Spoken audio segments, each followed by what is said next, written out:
Writ किन बच्चों को करना चाहिए? पहले सवाल का जवाब, जिस बच्चे की आज तक रिट नहीं हुई है उसको पूरा जोर लगाना चाहिए, क्योंकि यदि आपकी क्वालिफिकेशन, आपकी एलिजिबिलिटी पूरी नहीं होती है तो चाहे तुम ग्रेड फर्स्ट ग्रेड सेकंड का सपना देख रहे हो, लोग कह देंगे यार तेरी रीट तो नहीं हुई।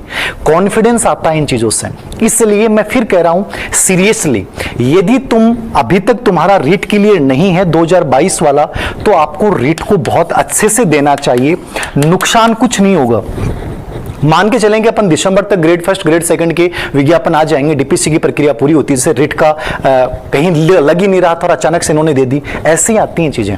फिर उसके बाद हमें परेशानी होती है कि सर अब क्या करें, कैसे करें, कोचिंग करेंगे, सेल्फ स्टडी करें, बहुत सारे सवाल होते हैं। इनमें उलझने की कोशिश नहीं करनी चाहिए। यदि थोड़ा सा प्लानिंग के साथ बढ़ रहे हो ना, तो आपको कभी प्रॉब्लम नहीं होगी, चाहे विज्ञापन कभी भी आ जाए और एग्जाम कभी भी हो जाए। आपकी स्थिति ये होनी चाहिए कि मैं एक बार रिवीजन कर चुका हूं सर, और दूसरी बार रिवीजन कर लूं, चाहे 3 महीने बाद एग्जाम हो जाए, मुझे फर्क नहीं पड़ता। डरना नहीं, पैनिक नहीं होना।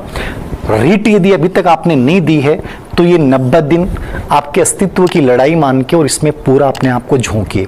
नुकसान ये होगा कि मान लो इन फ्यूचर आप ग्रेड सेकंड ग्रेड फर्स्ट भी दे रहे हो, नुकसान नहीं होगा, तो उसमें आपका साइकोलॉजी तैयार हो गया, राजस्थान बोर्ड की किताबें तैयार हो गई, टीचिंग मेथड तैयार हो गए, ये आपके आने वाली सेकंड ग्रेड ग्रेड फर्स्ट में भी आपकी मदद करेंगे, तो नुकसान कुछ नहीं है। तो मेरे अनुसार जिनका रिट नहीं हुआ है उस हर बच्चे को इसको गंभीरता के साथ देना चाहिए। कई बच्चे जिन्होंने रिट 2022 का एग्जाम कर लिया था, उन बच्चों का सवाल है कि हम सर 2022 वाले दें कि नहीं दें। देखो, दो चीजें हैं। 2000 आपका ग्रेड थर्ड बनने का, टीचर बनने का कोई लक्ष्य नहीं है, तो आप केवल ग्रेड सेकंड ग्रेड फर्स्ट पे फोकस कर सकते हो। लेकिन 22 की रीट आपकी क्लियर है, नंबर आपके कम है, मेरे अकॉर्डिंग आपको देना चाहिए, क्योंकि 3 साल वैधता है इसकी। तो 25 में जाके वैधता खत्म हो जाएगी, मान लो 26 में कोई और भर्ती आ जाती है और आपका क्या पता नहीं हो कहीं भी, तो आदमी के पास ऑप्शन होना चाहिए। तो मेरी आपको राय है कि आप एग्जाम आपको जरूर देनी चाहिए, चाहे आप अपना पूरा टारगेट ग्रेड फर्स्ट और ग्रेड सेकंड पे रख सकते हैं। विचलित मत होना, यदि वो टारगेट है तो उससे विचलित मत होना। रीट जिनका पहले हुआ उनका दोबारा भी हो जाएगा, थोड़ा सा सिस्टम क्रिएट करना है।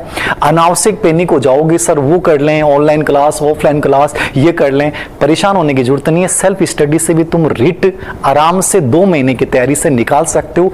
थोड़ा सा एग्जाम पैटर्न को समझते हुए, थोड़ा सा व्यवस्थित करते हुए करोगे तो चीजें आसान हो जाएंगी, और ऐसे परेशान होकर